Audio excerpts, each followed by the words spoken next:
लोकसभा चुनाव के लिए कांग्रेस के हरियाणा के प्रत्याशियों की सूची जारी होते ही एक बड़े नेता की बिरान माटी, खराब माटी और रेरे माटी तीनों हो गई हैं। ये नेता 2024 के लोकसभा और विधानसभा चुनाव के लिए बड़े बड़े सपने देख रहे थे, लेकिन अचानक ही उनका बंटाधार हो गया है और उनकी सियासत खतरे में पड़ गई है। हम बात कर रहे हैं पूर्व केंद्रीय मंत्री वीरेंद्र सिंह की।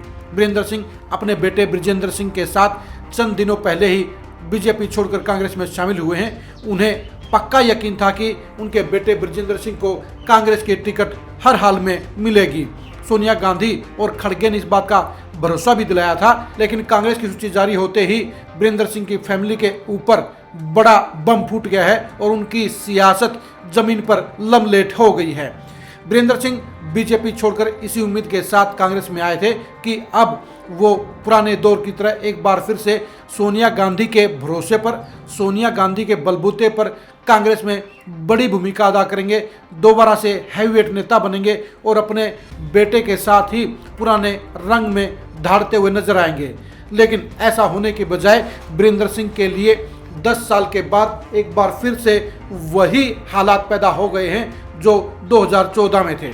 2014 में कांग्रेस में दुर्गति होने के चलते वीरेंद्र सिंह ने बीजेपी ज्वाइन की थी और अब 10 साल बीजेपी में रहने के बाद उन्होंने बेटे बृजेंद्र सिंह को पहले कांग्रेस में भेजा और बाद में खुद भी कांग्रेस में अपनी पत्नी के साथ इसी उम्मीद के साथ शामिल हुए थे कि जो उनके सपने बीजेपी में अधूरे रह गए हैं वो सपने अब कांग्रेस में पूरे करेंगे।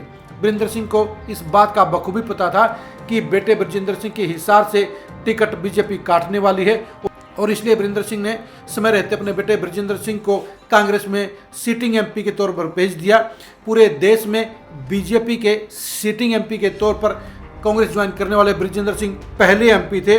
इस बात का फायदा उठाकर वीरेंद्र सिंह को लगता था कि उनके बेटे को कांग्रेस भी हिसार से टिकट दे देगी, लेकिन उन्हें इस बात का एहसास नहीं था अब ये कांग्रेस वो कांग्रेस नहीं है जो वो छोड़कर गए थे, बल्कि उसके बाद के पिछले 10 साल में कांग्रेस के हालात और भी बदले हैं और पिछले 10 साल में हरियाणा कांग्रेस में भूपेंद्र हुड्डा की हुकूमत चल रही है, उनका ही वर्चस्व चल रहा है, उन्हीं का डंका बज रहा है। यही वजह रही कि बृजेंद्र सिंह की अपने बेटे को हिसार सीट से टिकट दिलवाने की तमन्ना पूरी नहीं हो पाई है। वैसे वीरेंद्र सिंह भूपेंद्र हुड्डा को लेकर पहले ही शंकित थे और इसलिए उन्होंने एक वायरल वीडियो में साफ तौर पर कहा था कि भूपेंद्र हुड्डा सोनीपत से उनके बेटे को हरवा देंगे, इसलिए हिसार से चुनाव लड़ना बेहतर है। लेकिन वीरेंद्र सिंह को इस बात का एहसास ही नहीं था कि उनके बेटे बृजेंद्र सिंह को हिसार से भी टिकट नहीं मिलेगी। यानी बृजेंद्र सिंह और वीरेंद्र सिंह दोनों की पॉलिटिक्स बीजेपी छोड़कर कांग्रेस में आने के बाद ऐसे मुकाम पर पहुंच गई है कि वो ना तो 3 में रहे हैं और ना 13 में रहे हैं। यानी बीजेपी छोड़कर वो बड़ी गलती कर गए हैं और कांग्रेस में भी उनका भविष्य अंधकार में हो गया है। यानी वीरेंद्र सिंह ने शायद आत्मघाती गलती कर दी है। जेजेपी के साथ गठबंधन टूटने के बाद बीजेपी में उनके लिए कम से कम उचाना में तो संभावनाएं बची हुई थी, लेकिन कांग्रेस में आने के बाद तो उचाना को लेकर भी लोगों में कई तरह की चर्चाएं चल पड़ी हैं कि जिस तरह से वीरेंद्र सिंह की फैमिली को हिसार से बैरंग लुटाया गया है, उसी तरह से उचाना में भी बड़ा खेला हो सकता है। यानी वीरेंद्र सिंह और बृजेंद्र सिंह दोनों के लिए कांग्रेस में वापसी सुखदायी न होकर दुखदायी साबित हुई है और वीरेंद्र सिंह के लिए ये ऐसा झटका है जो वो आसानी से ना तो सहन कर पाएंगे और ना ही हजम कर पाएंगे। यानी वीरेंद्र सिंह का बीजेपी छोड़ना अब एक बड़ी गलती साबित हो रहा है, जिसमें उन्हें नुकसान के अलावा और कुछ भी नहीं मिला है और यही वजह है कि अब वीरेंद्र सिंह के लिए अफसोस करने के अलावा और कोई उपाय नहीं बचा है। वीरेंद्र सिंह के लिए साफ तौर पर कहा जा सकता है कि वो ना तो घर के रहे हैं और ना घाट के रहे हैं और कांग्रेस में जाकर भी वो खाली हाथ रह गए हैं। वीरेंद्र सिंह के लिए भाईचारे का कार्ड भी फेल साबित हुआ है, क्योंकि विरोधियों को पता चल गया था कि वीरेंद्र सिंह कहते कुछ और हैं, करते कुछ और हैं और उनके मन में भी कई तरह के खोट और स्वार्थ हैं। यही वजह है कि सोनिया गांधी का आश्वासन भी वीरेंद्र सिंह के मामले में फेल हुआ है। खड़गे के आश्वासन और विश्वास भी पूरी तरह से फ्लॉप रहा है और वीरेंद्र सिंह के बेटे बृजेंद्र सिंह अब सड़क पर आ गए हैं। वीरेंद्र सिंह कहाँ तो अपने बेटे को कांग्रेस में बड़ा नेता बनाने के सपने देख रहे थे और कहाँ उनके बेटे की चुनावी सियासत ही खतरे में पड़ गई है। अगले 5 साल तक बृजेंद्र सिंह के लिए कांग्रेस में रहना अब बेहद मुश्किल रहेगा।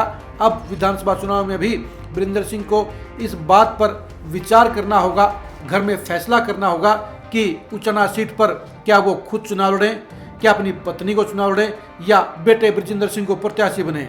यानी ये तय हो गया है कि बृजेंद्र सिंह फैमिली के 2 मेंबर अब चुनावी सियासत में बेरोजगार रहेंगे। एक मेंबर को ही उचना सीट विधानसभा सीट से चुनाव लड़ने का मौका मिल पाएगा।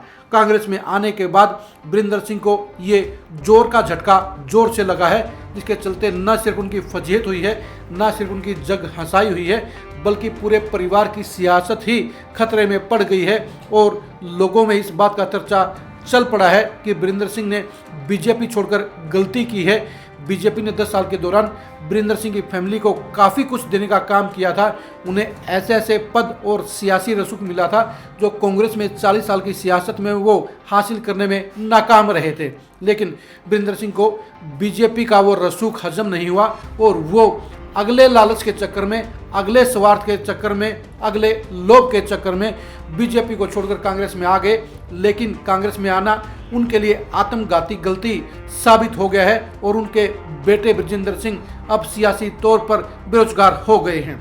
बृजेंद्र सिंह फैमिली के अब सियासी अंजाम को जानने के लिए आप खरी खरी न्यूज़ के साथ बने रहिए। बृजेंद्र सिंह के कांग्रेस में हालात को जानने के लिए भी आप खरी खरी न्यूज़ के साथ बने रहिए। बृजेंद्र सिंह फैमिली की सियासत के अगले अंजाम और मुकाम को जानने के लिए भी आप खरी खरी न्यूज़ के साथ बने रहिए। आप हमारे फेसबुक पेज को फॉलो कीजिए, आप हमारे यूट्यूब चैनल को सब्सक्राइब कीजिए। नमस्कार।